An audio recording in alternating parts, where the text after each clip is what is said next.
It's The Journey with drug and alcohol attorney Mark G. Astor. All right. Hello, everybody, and welcome to another edition of The Journey. And as you watch the show, don't forget to post comments or questions or give us a thumbs up as you are watching. And I'm super excited to have as our guest today, Scott Grahm. How are you, Scott?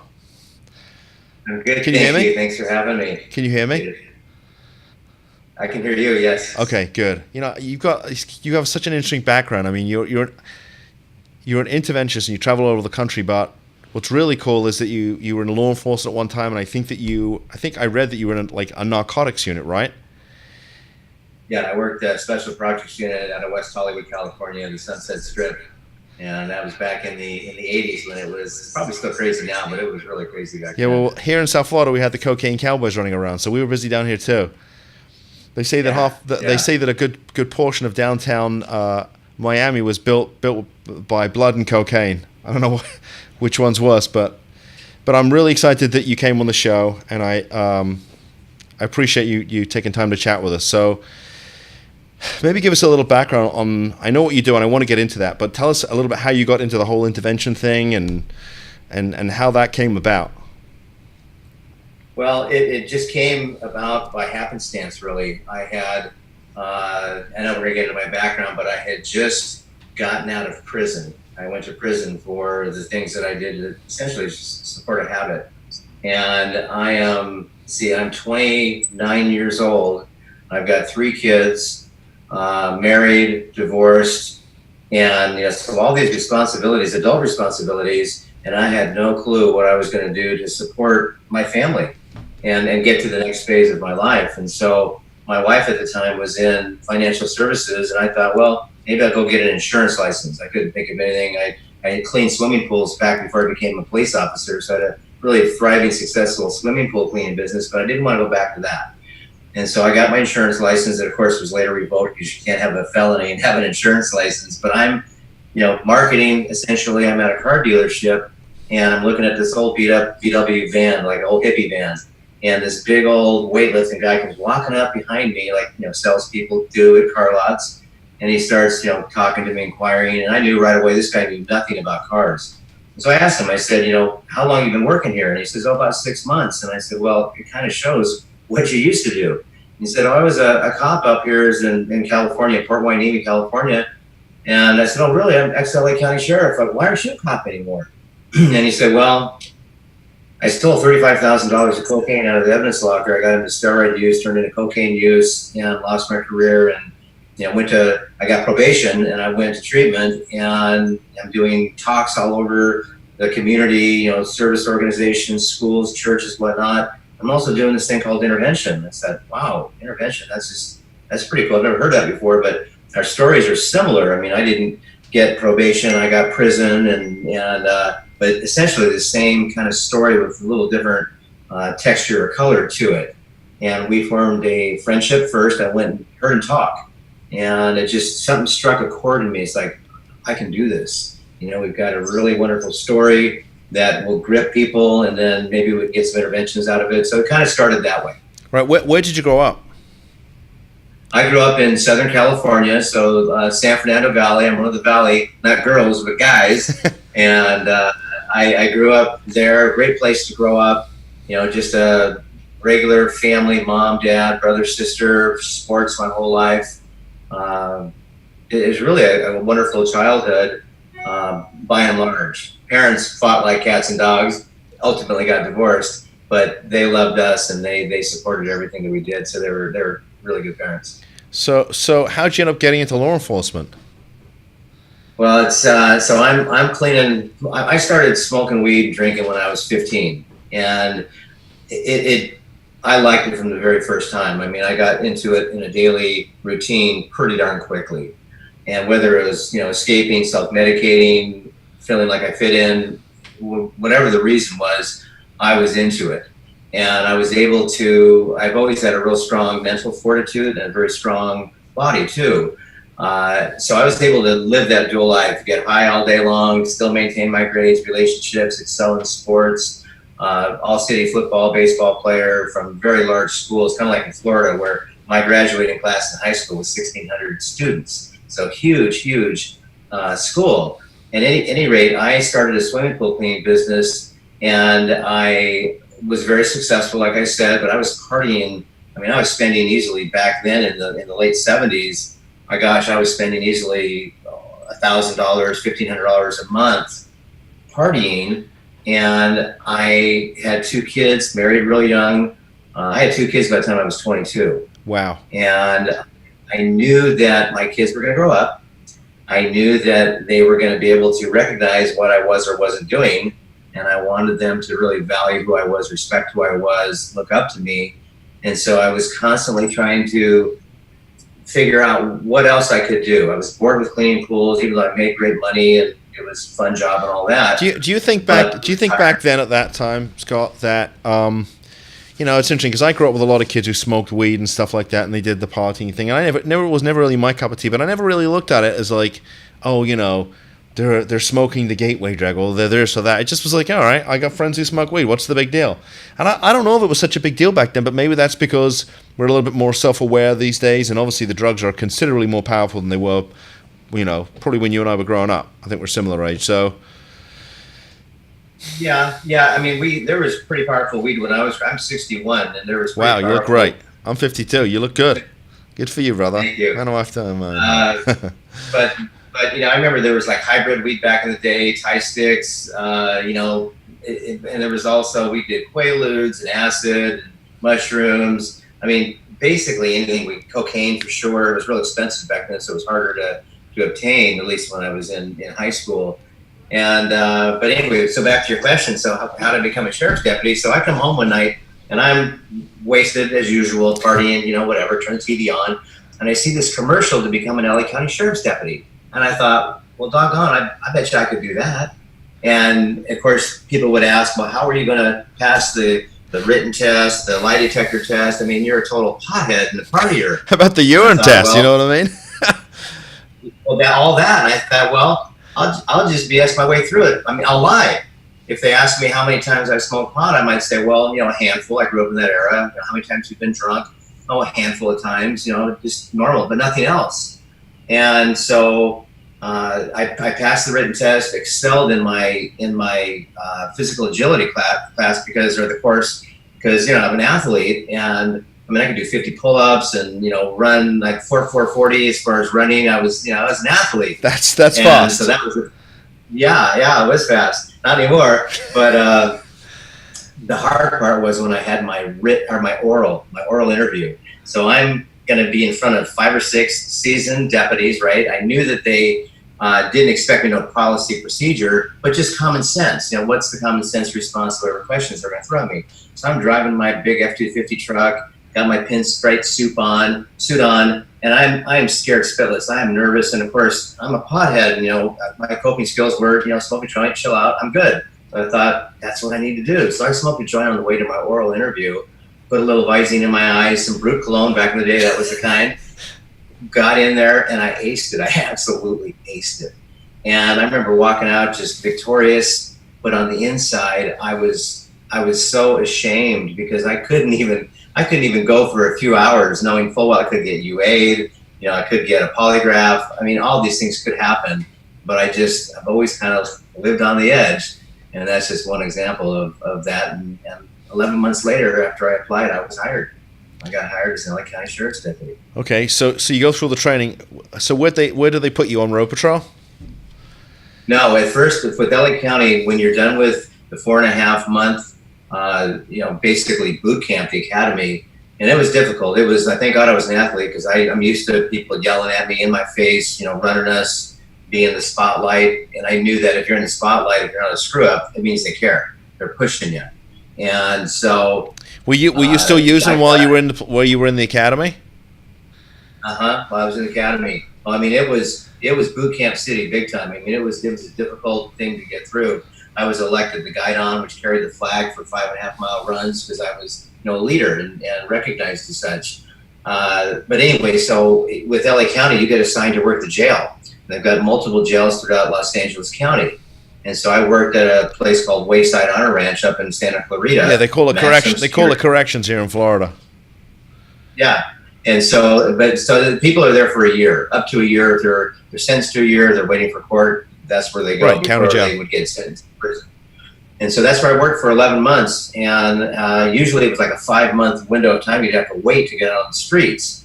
And which was fine by me, because at first it's like, I don't want to go out in the streets. I'm not a gunslinger. It's like, I just wanted a good job with good benefits. And this was like great, high-priced babysitter. I got a gun and a badge. I mean, what a great deal. But of course the ego gets into play, and again, the competitiveness in who I am. It's like, I want to get out to the streets. And so I got assigned to West Hollywood 11 months later.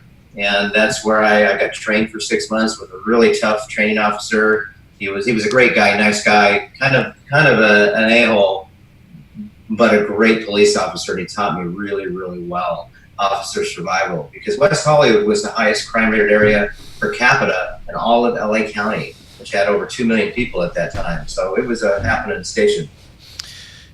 Yeah, I'm familiar with that area. So I lived for 3 years. I lived in LA.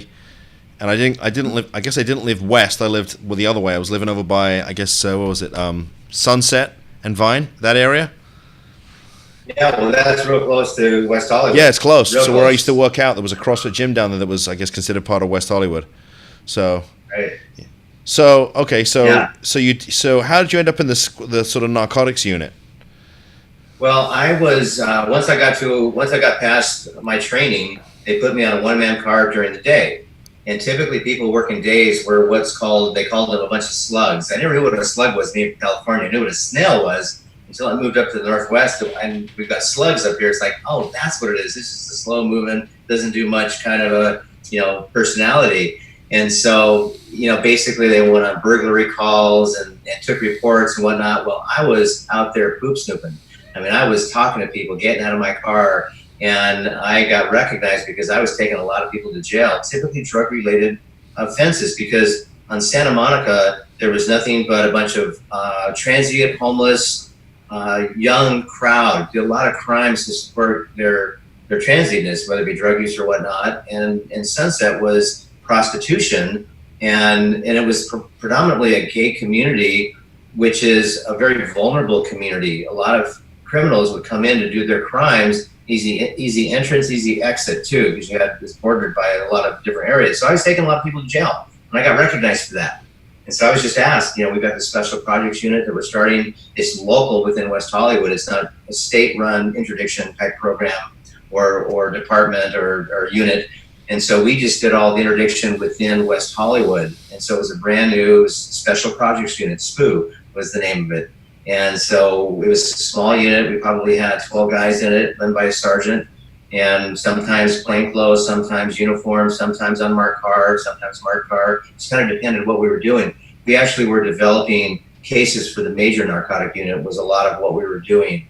And it was a very successful unit. I mean, we were taking, my partner and I, we took more people to jail than anybody month after month. I mean, I'm talking like about 29, 30 felony arrests, along with all the misdemeanor and other things. That's a lot. So you ever have to draw your gun or get into it with anybody? Yeah, my gun was pulled out literally every night. My gun was out every single night. It's you never know what you're walking up to. Definitely, there was fights with knives. There was fights with fisticuffs, chasing people down. My partner one time killed a guy. It was a strange story. We were driving up Sunset, and it was like 2 o'clock in the morning, so there's nobody on the road. 4 o'clock in the morning, really nobody on the road. And there was this, looked like a female walking down the street. We're going at that time it would be northbound, and she's walking southbound. And we stop right in the middle of the road. There's no traffic at all, and there's a manhole that's being pumped out. And we yell out, "Hey, where are you going?" We think it's a prostitute. And she walks up towards us, which we would never let anybody walk to us. We would walk to them. Right. But anyway, she's walking to us, and she leans over to the car. I'm sitting shotgun, and she says, I asked her, where are you going? And she says, well, I'm going to the all-night coffee shop up the street. And I said, oh, Ben Franks. And she, yeah, Ben Franks. Well, it's not a she, it's a he. Right. And I look to my partner, and I go, well, this guy's, effing weird. But just so he could hear me. And the next thing I know, I hear to my side, it's like, well, I've got something to show you. And I turn my head, and my partner had his gun out and put in right in front of my face, pulls the trigger, hits the guy right in the chest. And I jump out, not knowing what's going on. And this guy is like doing the flip flops, and he kind of gets up on his knees and he says, "Oh God, don't let me die over a can of hairspray and a lighter, and a lighter." And so he ends up dying, and he was gonna spray me or spray it up. Who knows what he was gonna do? He's gonna whip but out. You just don't do that with He was gonna light the spray from the hair, which would have set you guys on fire. So it sounds to me like you had a good reason to shoot him. Yeah, and so and he had so many drugs in his system. It was sad. It was really sad. Obviously, like any addict, alcoholic, they've got parents, they've got family that either love them currently or did love them. They were young at one point in time, and this is what it turned into. And it affected my partner pretty heavily. It was interesting how it affected him. Me, I was angry that I didn't catch it. That my head was turned, that I kind of let my guard down, and so that was one major incident that took place. But there's so many. I mean, day after day, it was an amazing place to work. So how do things eventually go south for you? Well, my personal life was imploding. I mean, literally imploding. On the outside, it looked like I was golden boy. I was up and coming. I got along with all the brass. I was taking people to jail. I mean, I'd have captains ask me to watch their house for a week while they were out vacationing. I mean, that was just one of my gifts. I'm able to get in, to good graces with people, and not that I was faking it or anything. You did a good job. And I was personable. And I wasn't hardened like I want to be a cop all my life. I was really a normal guy, just working an abnormal job is really what I was doing. And so my life was falling apart. My finances were in the toilet. My marriage was in the toilet. My wife at the time, we were married for 7 years, but we were childhood sweethearts. So we had been together for a long time. And unbeknownst to me, she was cheating on me, and I ultimately started cheating on her. So just that classic, just a messy thing. Were you still using? Well, I was using, but my mentality was, what I do on the county's time, I'm going to abide by their rules. What I do on my time is my business. And I was, well, I'll never forget it. We raided this kind of like strip mall, but it was a hotel. So picture, all the rooms are exposed. There's no hallways or anything. And we raided this place, and we're all in different rooms by ourselves, searching everything. And all of a sudden, I come upon a baseball-sized ball of cocaine, and there's nobody around. Without even thinking, I just slipped that big old ball of cocaine into my pocket and got off shift, went home, and the party was on. And so the deviance in my mind, which made me a good cop, all of a sudden went to play in my growing addiction. At that point, I wouldn't say I was addicted to really anything, but I was abusing most everything. Primarily alcohol, pot, and cocaine were the drugs of choice at that time. So I decided, well, I remember when I scored and I needed paraphernalia to use, I'd go to the head shop. And I typically had my drugs on me. So I'm thinking, well, how can I get drugs whenever I want them, not pay for them, and not, or get any suspicion rising up. So picture you in your nice car, established man, you pull into the head shop. I've got this parking lot up above. I've got a territorial view. I can see in the back who pulls in, who's not. So I'm waiting for a nice looking car, a man pulling out, believing he just scored, and I'm going to wait till he pulls out. I'm going to pull behind him and pretend that we had a robbery or burglary in the area and interrogate you and ultimately find your drugs. And so I knew that you didn't want to go to jail. You had a lot to lose. Businessman, probably husband, whatever. And so at the right time, I would just propose, hey, Mark, pretend for a second I don't have a uniform on. Pretend I'm not a cop. I want to ask you a really serious question. Are you ready? And he's like, yeah. It's like, well, what would it be worth to you not to go to jail tonight? And you went, what did you say? And I said, I didn't stutter. What is it worth to you not to go to jail? And you go, well, shoot, anything. I said, anything? Anything. It's like, okay, let's do a deal here. How much money you got on you? And it's like, what? It's like, I did not stutter again. Let me play this out. You go to jail, you're looking at probably $10,000 to $20,000 of court fees easily, with lawyers and whatnot, the embarrassment. I mean, I'm trying to save you literally probably tens of thousands of dollars here. So please understand what I'm asking you. Don't insult me. And so it would be, hey, I got 1,000, 2,000, whatever, piece of cake. I don't have any money on me. Well, you got your bank card on you? Let's go to the ATM. I mean, come on. They'd go do that. I mean, it's just like, I look back at it now and go, how could I can't even imagine that I made that okay. I take your drugs, of course. So I'd have all the money I want, drugs I want. I'm not trying to save money to buy a condo in Arizona. I'm just wanting to party. Get a limo for 24 hours. All my girlfriends were strippers at the time. We're just hanging out, having a good time. This sounds like a movie waiting to happen. I got to tell you something. Well, it is a movie, and in fact, we have a gentleman. His name's David Friendly. He was one of the producers of Blue Miss Sunshine, and he heard my story, and he's got the rights to our story. He's just waiting to find the money, trying to put the money together to make it happen. I mean, it could be funny, it's serious, it's sad, it's redemptive. It's all the things all wrapped up into one. So long story short, I've been doing this for about a year. I bring my partner into it. He falls into it. He's a young guy, about 3 days older than me, a Creole guy. And we look like Crockett Tubbs. He's got that Creole handsome look, and I'm the white guy. It's hilarious what we're doing. We're falling deeper and deeper and deeper. Still taking more people to jail than anybody, and letting half of them go. So are you guys sort of working this together now? Is that what was going on? We're working it together. At first, I was doing it by myself, and then we're doing it together. And so ultimately, we'd have people that would call in and say, hey, you got some cops out there that are doing X, Y, and Z. We would get complacent because our rule was we wouldn't work with people who were gay. We wouldn't work with women. We would only do it with men. But again, the complacency, the greed kicks in, and we start letting our guard down.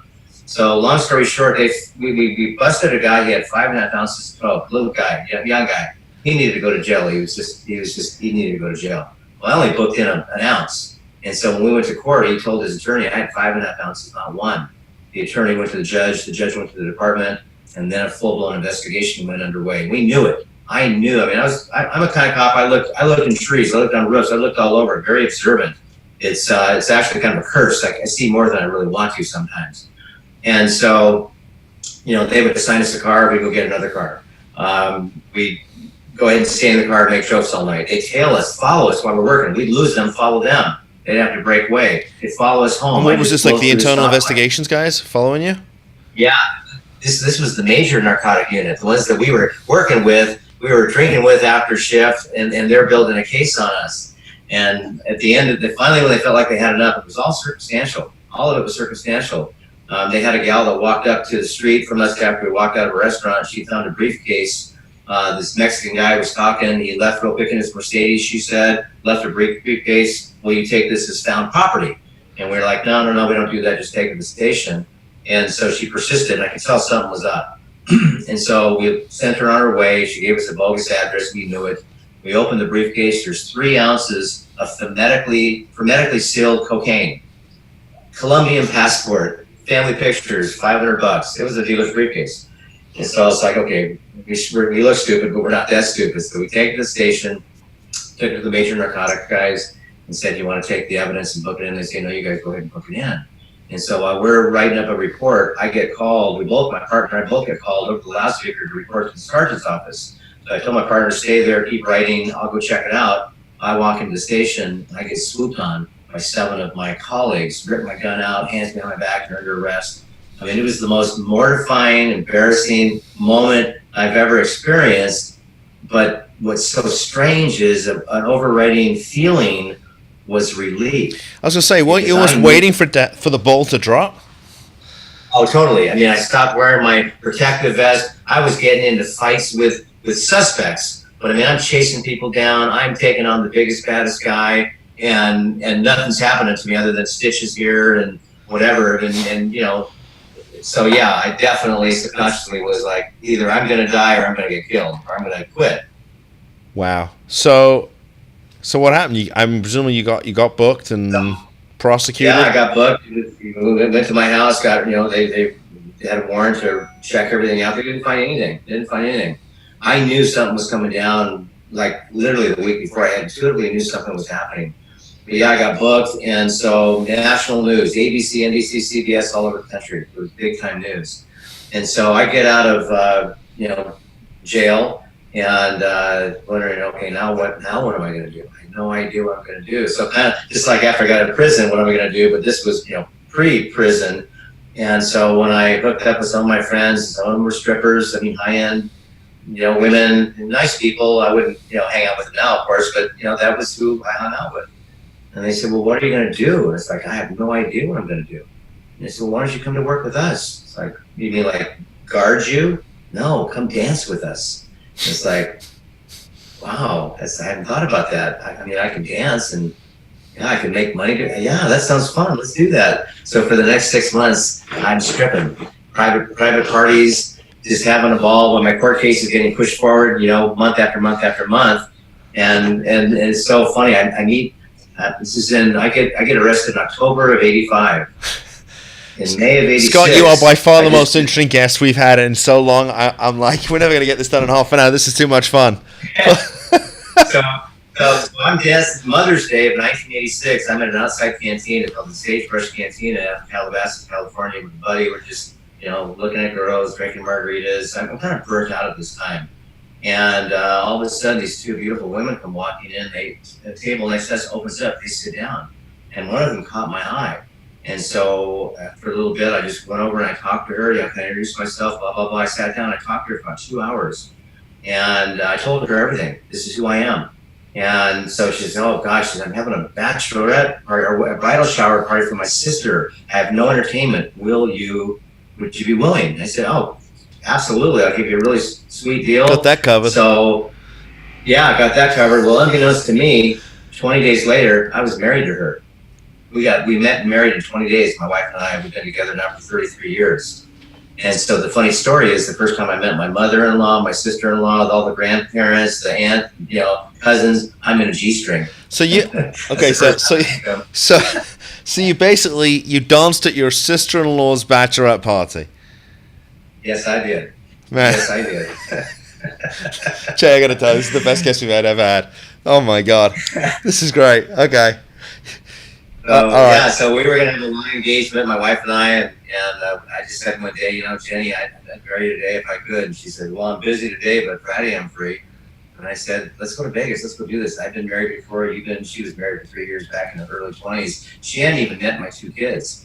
But she had in her mind, she got a download that said, I'm going to meet a short, stocky, brunette guy with green eyes, more freckles than me, and he's going to have 2 blonde kids, ages 6 and 4. Exactly what I had.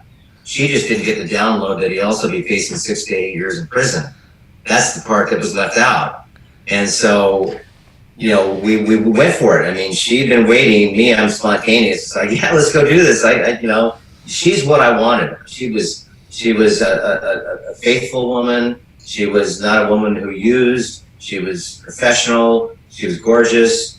She was what I wanted, but more than that, what I wanted to be. And I've always wanted that from the very first time I used. I knew it was wrong, and I had this turmoil inside for all these years, 12 years, and so it was my ticket to try again to be clean and sober. And so I was for 9 months. We were, it was my reason to go, I'm turning the corner here. But I got sentenced to 2 years in prison. I pled guilty. My first night in first county jail for a couple of weeks, and you go to the prison system. But my first 2 weeks in jail was next to Richard Ramirez, the ice soccer. That's who I was next to, because I was in protective custody, as was he. So, that's a real, you ever play the game, what's the craziest thing that, do you believe it or not? My wife can say, I've seen Richard Ramirez as far as my nose is to yours for 2 weeks time. And so, it goes on and on. There's so many threads to this story that are just, we're finally writing a book. And so that'll be out probably before the end of the year. So how much time did you end up serving for the 2 years? Well, I got sentenced to 2 years, so I served 13 months, and then I had another 2 years of parole after that. And in fact, what's so amazing is my parole officer, great guy, just a super cool guy, and he saw that I was a good guy too, that I just got tangled up in addiction, and he knows that world because of the clients that he serves. But he said, I'm teaching a criminal justice class at a local college here. I want you to come and tell your story. It's like, sure, whatever you want. I'll do whatever you want to do. And that's how I got started in this business. It's like I told my story, and it's like people were captivated. It's like, Then I met my buddy John Jenks at the car dealership, went back to school, went to the University of Santa Barbara, got my advanced certification in drug and alcohol counseling, and just to have some credibility behind, what I wanted to do. And then I worked in the field. I ended up getting a job, and for 11 years I worked in the field day in and day out while always trying to build the intervention practice. It's always been my my thing. And so for 31 years, we've been doing interventions, thousands and thousands we've been privileged to do, with over a 90% success rate. 9 out of 10 people say, okay. That's amazing. That really is amazing. Yeah. That's absolutely incredible. So what tell us, I know this is maybe sounds like a funny question, or a strange question, but what's like a typical case? Because I have a sort of general idea as to when the phone rings, it's typically the mother that's calling me. Typically they're out of state, and typically, the child is between 18 and 30, and there's, a significant history potentially of relapses in multiple treatment centers. So, what does a case like yours look like? Well, it's that for sure, but we probably get about 400 calls a year is what we average, and we do 60 to 70 interventions a year. Is what crazy. We end up doing. Unbelievable. And so it's all over the map. It could be the wife of the husband. Yesterday I spoke with a family. They've got a daughter who's married, in her 30s, 3 young kids. Husband's addicted to. They need both of them to go to treatment. Heroin, obviously, the opiates are real big, but alcohol, it's really one's not more than the other. And in regards to multiple treatment experiences, more not than yes. When we do our family work and treatment programs, the clients in there that we get to work with and the families as well, that's where I see a lot of multiple, treatment episodes. Most of them are out of state. My wife and I together, we fly about 500,000 miles a year. We're on an airplane every single week. How'd your wife get into it? Because she wasn't doing that when you met her. Well, we were losing cases. They needed a female. And so Jenny she just wanted to do the books. She didn't want to talk to people. I'll just do the books. You work with those people. Yeah. And even though she was a partier in school, but she's so moderate. Her idea of a big night partying was like, half an hour of my night. It was like nothing, which is interesting. But anyway, I said, Jenny, what if I crash on an airplane? I want to keep this thing going. All the what if the cases we're losing. So I convinced her. I taught at a local college the drug and alcohol counselor certification programming, certificate program. So I said I can be your instructor. And let me walk you through all the coursework, and then I want to take you on, like, let's say 10 to 20 interventions with me to see if it's something you want to do, see if you're good at it. And that's what we did. And she was amazing. I've learned so much patience from her. I'm I'm black and white, I'm linear, it's like immediate gratification. It's like, I do an intervention on you, Mark, and you don't want to go. Early on in my career, I'd say, okay, bottom line time, we just bled all over you. It's like, next. And she says, no. It's strange because you sound like a bit like me, and my partner Audra, who's also my significant other. She does our guardianship work. She sounds like your wife because Audra is very methodical and maternal, and I'm a little more like that. I try to be. I'm a little more of a D personality. I want to get to the point. Let's figure out how we can help your child, and. So I've tried to become more like her because we're dealing with people. A lot of the time, it's the family that's in crisis. It's the young person in the middle. That's their norm. That's their status quo. It's everybody else around that's going nuts. And so true. It's crazy. That's interesting. It's interesting. Well, it's funny when we talk to people on the phone. It's kind of like you too. It's like, okay, you've heard the story literally thousands of times, and just the names and the faces and the places are a little bit different. And so I because of my personality like yours. Right when I can get that moment in time where I know I've spent enough time on the phone with them, typically like 5 or 10 minutes, because they want to tell everything, to substantiate whatever. And I say, can I interrupt you? And they said, yeah. I said, can we just agree that Johnny's problem is bigger than you, bigger than them? And they went, yeah. Because let's stop talking about yesterday.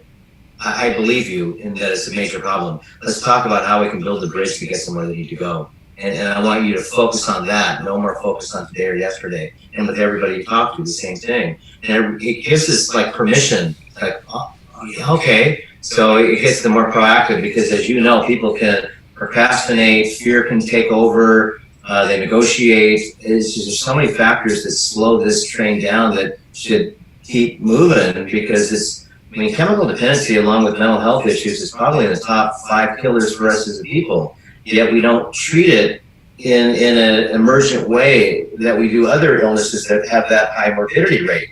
And I think that's crazy. It'd be like me saying to you, Mark, I see you're having heart pains, and it's clear you're going to have a heart attack, But guess what? I'm going to wait until you have a heart attack before I do anything. It's like, that's like cruel.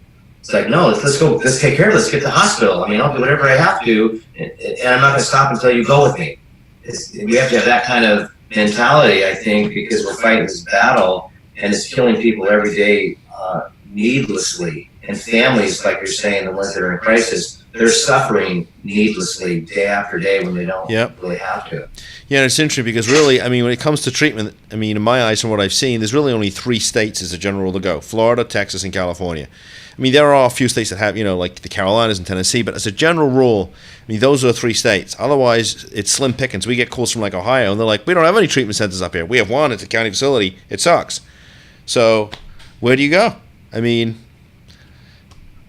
Well, that's what we made it a point. I kid you not, Mark. Jenny and I go to on our own dime, 10 to 15 programs every year all over the country, because we are vetting them out, because there aren't a lot of good programs, and even the ones that tout themselves to be dual diagnosis, they're weak in that respect. Because I'm a therapist, I know what good treatment looks like, and been in recovery for 32 years. I know what good recovery looks like. And so we're constantly taking the pulse, even going to programs we know, but because it's such a transient industry, you have to constantly see what's good. Did they get bought out? Do they have same people there? But we have probably about 50 programs all over the country. But like you said, primarily, California, we've got a handful in Utah that we like, some in Texas, Florida. We've had a lot of relationship with different programs in Florida, but it's been tough to keep them, solid. That's why I'm so excited to meet you, because, you got the eyes on it. And so to have somebody that, like we can trust is so valuable, so incredibly valuable. And when we get done with this, I want to talk to you about how we can work more together, because we've got some things in the works, and I think that you could really help us. So, wow. So how do families find you? Give us your website and your email and phone number. Well, our website is the name of our business. We made up the word carefrontations. It's a word you hear a lot. You've heard a lot in treatment, carefrontation versus confrontation. Well, we put an S at the name to make it plural. So carefrontations.com is our website, and info@carefrontations.com is our email. We have a toll-free number on there. You can take a look at it, and you can call anytime. But people find us, whether it's a treatment center that they recognize that an intervention is possibly needed, or a therapist that we refer. We've helped literally over 2,000 families, so there's a lot of kind of alumni referrals that we get, and that's kind of how we don't spend money on the website to click that whole thing. It's really relationship. That's why, again, I was excited to make a connection with you so we could develop a relationship, because to me, that's where it's at. If we've got a good, solid relationship, if I'm comfortable sending my son to you and you send your son or daughter to me, then we're good. It's like, we know we're not going to be oversold. I hate the territorial thing that treatment centers kind of lock into. It's like, if they called me, they're mine. It's like, no, let's put the patient and the family first, and everybody else after that, because there's plenty of people in need out there. Right. And so, that's how we wake up unemployed every day. We never know what we're doing. We've got a packed suitcase in our bedroom that we can be out the door in less than half an hour on any given day. And it all just seems to work. We've learned to trust it after 3 decades, or we're not worried if it's slow the first part of the month. We've got family programming that we do. We took our intervention model, and we have a unique model that we put together. It's very much a strength-based model. We believe that people respond more effectively if you can wake up the part of them that's been hijacked from their unhealthiness, the wonderful who they are. If we can wake that up, they'll respond to a yes to help, versus if we beat them up or just highlight what's wrong with them. They don't respond well that way. And so we also have a very clinical mind when we're thinking about how can we give the treatment team what they need that will help them treat the patient more effectively. Because again, as a therapist, here's what I see. When I work, I was frustrated every day. People came in way too late in the game, which means they had a lot more baggage to unpack. They were resistant to let me talk to their family, so my hands were tied in that respect. I could only rely on what they told me, which were half-truths at best. They tended to want to be done sooner than they ought to be. They tended to not do what they said they were going to do, and then they, of course, would relapse. And it's the only program where families go our problem where families go dark as well. And so we took our model of intervention and tweaked it to be a recovery protection model. And we started to do it individually, people exiting treatment. And then we thought, let's introduce it into the treatment family program. And so we've done that for 8 years now. And it's been a home run. I mean, it's like the intervention. It's next to childbirth, I kid you not, what we experience in our intervention work is like right there, because everybody's transparent, they're authentic. You know, what you see is what you get. We're all on the same team. We're for you, not against you. I mean, it's just pure moment in time. It's almost like holy ground. I kid you not. It's just like, that's why I can keep doing it. Because again, I don't know if you get bored real easy. I get bored pretty easy. I do too. I mean, I got to be busy. I bought 27 cars in 29 years. Been there, I love my wife, so I'm not bored of her or kids. Love golf, love working out, but everything else I get kind of bored with. But this I've stayed excited about, because it's like we go into such deep waters with families. We're friends for life. We are friends for life. I mean, we won't plan vacations together, but you know you could call us whenever you want for the rest of your life, and we remember you. And you can ask a question and not have to retell your story, and there's no money involved. So we're unique. We're kind of unique in our style and how we operate our business. I love it. Than other. It's great. Yeah. I love it. Listen, I was flattered that you came on the show. I'm gonna tell the folks how they can get a hold of us and how to get a hold of you, but don't go anywhere, okay? Because I want to talk to you when we're done, folks. Okay. Wow, that was an unbelievable show. Jay, tell me that was great stuff, right? If you need information about what we do, drugandalcoholattorneys.com. You can email me, mark@drugandalcoholattorneys.com. Our phone number 561-419-6095. As you watch the show, don't forget to post comments or questions for either me or Scott. We're on YouTube, Instagram, Twitter, Facebook, my personal page, and also the Drug and Alcohol Attorneys page. And until next week, thanks for tuning in.